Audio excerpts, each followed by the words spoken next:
Hey, my name's TC Burr. Welcome to Yet, a podcast created to encourage you to get your goal or idea out of your head and into reality.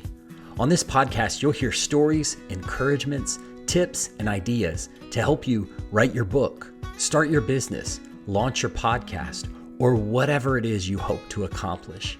Because it's not that you haven't done it, it's just that you haven't done it yet. Hey listeners, welcome back to another episode of the Yet podcast. I am so excited to be bringing you a new season of great stories, encouragements, tips, and ideas to help you get started and keep going on your big goals. So whether you are writing a book, starting a podcast, launching a business, or just thinking about something like that, I am excited you're here and I hope you get benefit out of this podcast. So right out of the gate, I want to tell you that this podcast is actually going to be a follow-on from a previous episode that I released in season 1. So if you haven't had a chance, go back and listen to episode 23 of season 1, where I titled it, How to Keep Writing When You Aren't Feeling Inspired. So just by way of introduction, if you're new here, my name's TC Burr and I am a writer. It feels weird to say that out loud, and for the longest time, I would not have said it. But for years and years, I had an idea, a dream of writing a book. And for whatever reason, I never did it. I didn't think that I was good enough to do it. I kind of just reasoned with myself that, hey, I chose a different path. I'm a corporate employee and that's my lane. And so writing it's for somebody else. It's not for me. But for a lot of reasons, which again, you can go back in season 1 and hear some of my backstory, but I finally decided, you know what? I owe it to myself to at least give it a shot, to sit down and write my story. And so I did. I last year, I sat down and started writing a little bit at a time, not a ton of writing. I did 200 words a day, 500 words a day, 800 words a day. But I did it consistently over the course of months and months and months, and finally got to the point where I had a finished, and I'm using air quotes if you're not watching on video, a finished manuscript of my first draft. Now I'm going through the process of self-editing, reviewing, sharing it with other folks and getting their feedback. It's been a journey and a super hard one, but also a super rewarding one. And I'm so excited to share this story out with the rest of the world at some point. I don't know when I'm going to publish, but I'm excited and just really, really enjoying the process. But sometimes when I'm writing, the words just come out naturally. Like you've probably, if you're a writer, if you're a creative of any kind, you probably have that experience where you sit down to create something and it just feels like you are in the zone, things are moving, and this is perfect. And it's like so effortless. The book kind of writes itself, as they say. But that's not always how it goes. And in fact, if you've been writing for any amount of time, you probably have run into at some point what some people call writer's block, or maybe you call it a lack of inspiration, or you're just hitting a roadblock and you want to write, you want to create, you want to produce, but for whatever reason, you're just not feeling it. So again, I gave some really what I think are helpful, practical ideas you can leverage when you aren't feeling particularly inspired. So go back, listen to episode 23. You can also read the blog post version of that at my website, tcburr.com. But one of the points that I highlighted in that particular episode was to capture your ideas. I think this is so critical because oftentimes I'll get ideas at random points throughout my day or sometimes throughout my night. And if I don't capture them and grab them right away, they're gone forever. So I was thinking about the experience of going out to eat at a restaurant. Have you ever had this happen to you where you're at a restaurant and the waitress or waiter comes to take your order and you're ordering your food and you recognize that they're not writing anything down? Now, usually when that happens to me, I have two kind of simultaneous thoughts. And the first is, hey, maybe this person's been doing this for a long time and they just are really good at remembering the specifics of my order. And then the other is, oh no, I'm going to get the wrong meal. Because I know how fleeting an idea can be or a thought can be if you don't capture it and write it down. And so that is my encouragement to you for this episode: capture your ideas. So what does that look like for you? Well, for me, it would be great if all my ideas came when I sat down to write. So I put my kids to bed, or I get up early with my coffee and I log into my computer, and that's when all the ideas strike.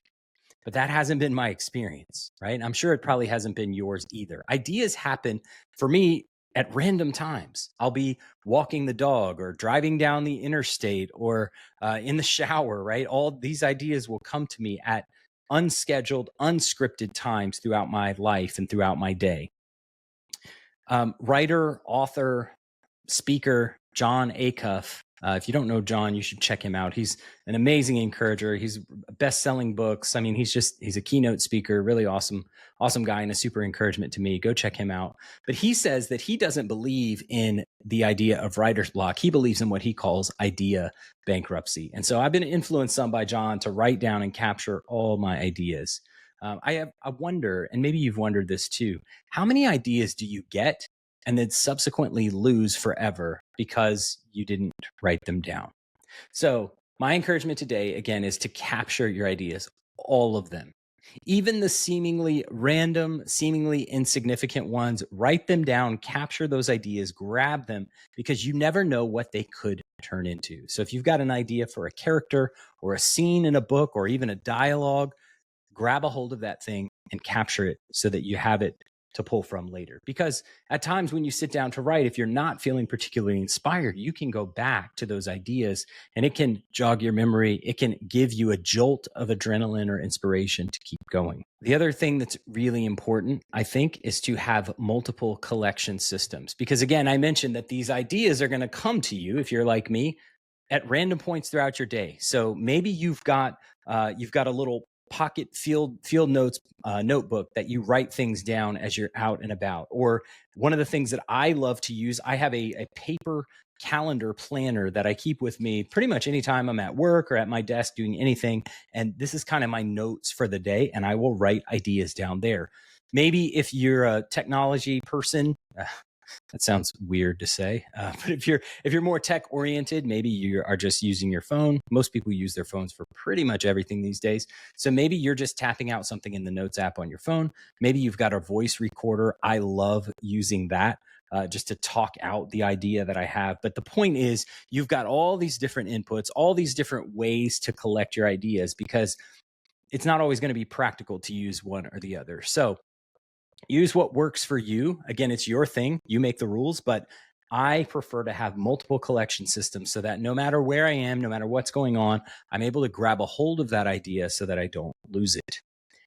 But here's a key. Once you have these multiple collection systems, I would also encourage you to collect them all into one digital place. And that can be something as simple as a spreadsheet. That's what I use. I use a Google Sheets spreadsheet where every so often I take the ideas that I had maybe for that week and I go to my journal, I go to my voice notes, I go to my notebook, and wherever those ideas are, I kind of filter them all down into one place. What that will do is it will allow you the ability to now search, tag, categorize, filter these ideas. And so then you can start to really build a library of ideas that you can pull from for the work that you're doing right now. So if you're writing a book, you can pull these ideas into your current book, or maybe they end up being ideas for something that you write or create in the future.